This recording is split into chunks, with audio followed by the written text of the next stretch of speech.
everyone, it's Nicole Wilkins with FitnessRx for Women. This is my next question and answer segment where I took your questions from Facebook and I'm going to answer them for you tonight.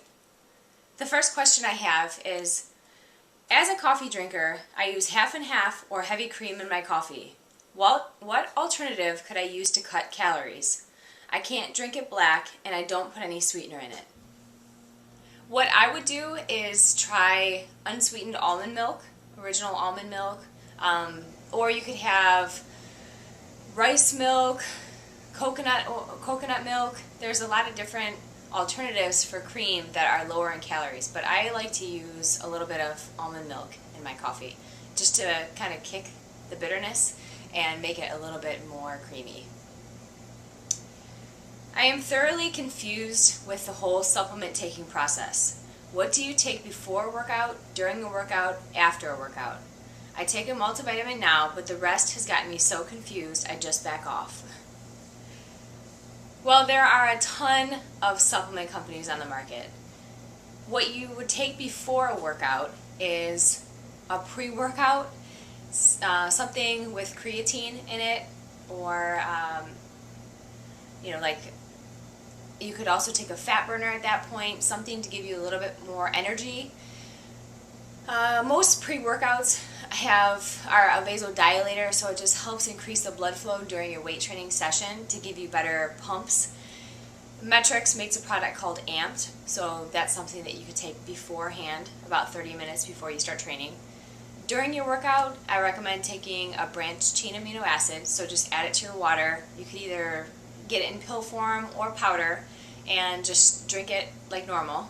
And then post-workout, take a glutamine. So the glutamine will help with recovery. But there are a slew of other supplements that you could take, but those are the ones that are pretty standard around a workout. What advice do you have for the last 4 weeks before a show out of a 12-week training prep program for the first-time competitors? Well, I would say that the last 4 weeks are the time when your body is getting the leanest.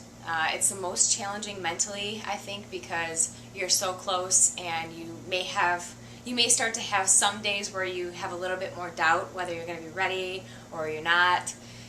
I would definitely recommend practicing your posing every day at this point, because I think that's one thing a lot of competitors overlook, the importance of stage presence. They have the diet and the training and the cardio and the weights all where it needs to be, but when it comes to the stage presence and how your suit fits and making all your appointments, so getting your hair appointment, your makeup appointment, all that stuff, your tanning, the day of the show, to make sure that you're where you need to be on stage that day. But just stick with it. You're already 2/3 of the way through, so you're coming down to the last few weeks. Just stay strong, stay positive, take it one day at a time, and make sure you get a lot of rest. The next question is, what fats do you incorporate into your diet?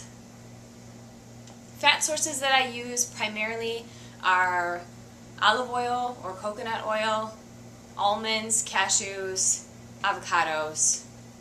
That's pretty much what I am eating right now. Flaxseed. But there are those are usually pretty standard. Any nut or a nut butter is also good. Salmon I would count as a fat source, as well as steak.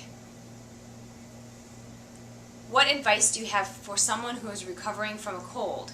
How does it change your exercise regimen and supplements? If you have a cold and it's neck up, so it's just a runny nose or a little bit of cough, maybe runny, just sneezing a lot, that kind of thing, it's okay to do light to moderate cardio. Sometimes sweating it out a little bit may help kind of open your nasal passages, help you breathe a little better. But if it's neck down, so you're feeling like you have hot and cold, you have a fever, body aches, I would definitely stay away from the gym. So give your body time to rest and recuperate, because you could definitely make things a lot worse. Your immunity is already suppressed, and you don't want to make it any worse than it already is. So you're not going to get out of shape in 3 or 4 days. So listen to your body, and then once you're recovered, just slowly gear back into your original training program.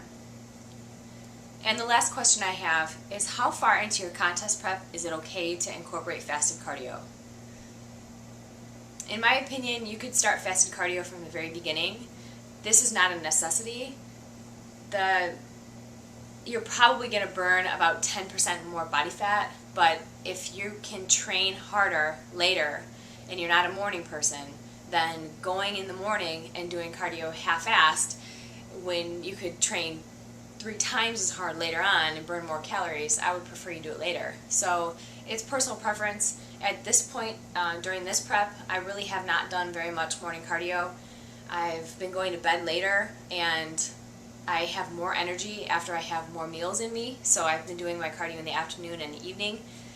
So it's, like I said, it's personal preference, but as long as you're training hard and intense, you're going to be burning fat anyway. So that's all I have for you guys this week.